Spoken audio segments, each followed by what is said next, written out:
Nous sommes unis au niveau des syndicats européens pour dire très clairement que les travailleurs ne sont pas responsables de leur crise. La crise d'un système néolibéral, d'un système capitaliste qui a montré toutes ses limites.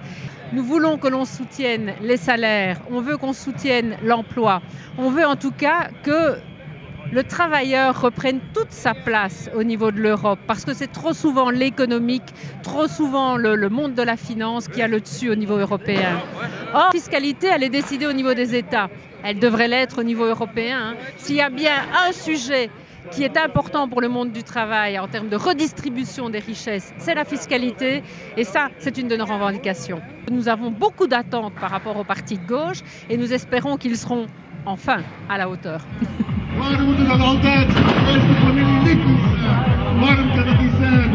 Eerst de mensen en niet de mensen. C'est justement ce plan de relance, c'est-à-dire investir massivement dans un budget européen, au travers d'un budget européen, pour relancer l'économie. Mais pas relancer l'économie comme elle a fonctionné hier. C'est-à-dire on a fait beaucoup d'erreurs, l'économie n'est pas sur ses jambes en quelque sorte, et donc il faut la transformer. Transformer radicalement l'économie pour qu'elle serve enfin à rencontrer les besoins des gens, à créer du bien-être. Je pense que le problème face auquel on est ressemble en quelque sorte à la problématique de la vache folle. Je m'explique.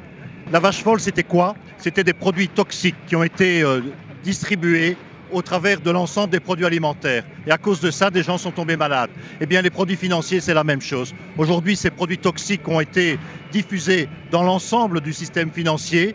Alors, ce qu'il faut faire, c'est une régulation forte de l'ensemble et de la totalité des outils financiers. Depuis 2 ans, nos hommes politiques nous fournissent un spectacle de piètre qualité. Depuis 2 ans, ils se disputent pour savoir. Nous disons stop à cette politique. On dit stop à ceci. Merci, vos petites cacahuètes. Et pourtant, on va nous dire qu'il n'y a plus d'argent pour les travailleurs. C'est pas nous qui vont payer la crise, pourquoi? Parce que c'est pas à nous à payer la crise, eux, ils ont tout ce qu'ils veulent et nous, on n'a pas ce qu'on veut. Donc d'office, chacun il va faire ce qu'il fait. On manifeste pour ça et on est là pour ça. Et comme vous voyez, tous nos amis sont là et on est là tous ensemble. Et voilà quoi. Zijn de kameraden van DAF aanwezig? Moeten de mensen van DAF de crisis betalen? Moeten de mensen van DAF de crisis betalen? Het is aan de verantwoordelijke van deze crisis om die te betalen. Vandaar dat wij euro-miljonairs. Crise économique qui arrive sur les travailleurs, qui est annoncée déjà depuis 1 an ou 2, et nos hommes politiques en Belgique ne trouvent rien de mieux qu'organiser un véritable cirque en organisant des commissions fortis qui n'aboutissent à rien, des querelles communautaires, des disputes pendant 1 an et demi, 2 ans qui n'aboutissent à rien. Ils vont même en voyage à Californie pour ne rien faire.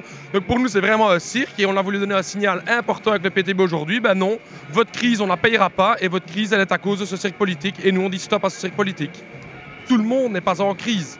Je répète quand même souvent cet exemple, ArcelorMittal a réalisé 6,7 milliards d'euros de bénéfices l'année passée. Donc quand on me dit que c'est la crise partout, on n'est pas d'accord. On pense qu'il y a beaucoup d'argent en Belgique, mais qu'il faut oser aller le chercher où il se trouve, et notamment chez les grosses fortunes. Donc on propose un petit impôt de 2% sur les fortunes de plus d'1 million d'euros, ce qui rapporterait plus de 7 milliards d'euros qui pourraient être intégralement réinvestis dans de l'emploi public, soins de santé, enseignement, etc., etc. Ça, c'est une solution concrète à la crise aujourd'hui. Ces banques aujourd'hui, elles passent déjà pour la 3e fois à la caisse. Elles sont déjà passées 1 fois avec 20 milliards, on a rajouté encore des milliards, mais jusqu'où vont-elles s'arrêter ces banques? Donc nous on dit stop, qu'on arrête de mettre toutes ces banques sous perfusion et d'assumer tous les risques pour le public et tous les bénéfices pour les banques. Nous ce qu'on dit, mettons cet argent dans une banque publique, une sorte de CGR du 21e siècle, une banque publique qui pourrait réellement rendre un service au public plutôt que d'investir dans des banques privées qui vont faire une seule chose, c'est jouer en bourse avec notre argent. Je pense qu'il y aura des résultats très intéressants observés de près dans les arrondissements comme Anvers, comme Gand, comme Liège plus particulièrement. On n'est pas à l'abri d'une surprise et puis comme je dis toujours, pour les travailleurs, un premier élu PTB rapportera beaucoup plus qu'un 35e élu PS ou un 23e élu CDH.